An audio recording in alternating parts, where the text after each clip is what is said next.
ننګرهار ولایت ته د کورنیو چارو وزارت سرپرست وزیر خلیفه سراج الدین حقانی سفر.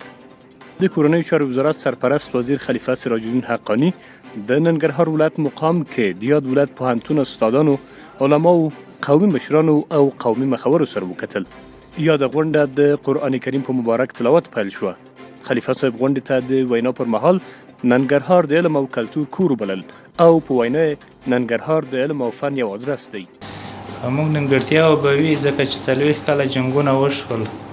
40 کلنۍ دوره یا 50 کلنۍ دوره نیمه پړۍ به یاده کړو چې افغانستان څومره په بدو حالاتو کې، څومره ناورینو بحراني حالاتو کې. خلیفه صاحب زیاته کړه چې ستونزې او نیمګړتیاوې شته، خو په صبر او حوصله به یې حلوو. ستاسو په نیکو مشورو خوشحاله شوم. تاسو د زړه له اخلاصه وغږېدئ. موږ دلته خپلو مسؤلینو ته ولس سره د ښه چلند خبرې وکړې او توصیې مو ورته وکړې. کومې ستونزې او غوښتنې چې زموږ مربوط دي انشاءالله ژر به یې حل کړو او کومې خبرې یا پیغامونه چې مو شیخ صاحب حفظه الله ته لرل زه به یې ور ورسوم. د اختلاف ډېر بد مرض دی او مختلف فکرونه وي، مختلف احزاب وي، سمتونه وي، شخصیتونه وي، بس په دې سره ورانی شوه خپل مقصود او هدف ورنه پاتو.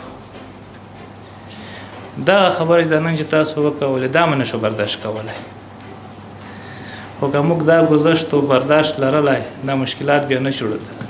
خلیفه صاحب زیاته کړه چې د ننګرهار ولسونو تل د یرغل او شریرو کړیو په مقابل کې د مجاهدینو ننګ او ملاتړ کړی دی.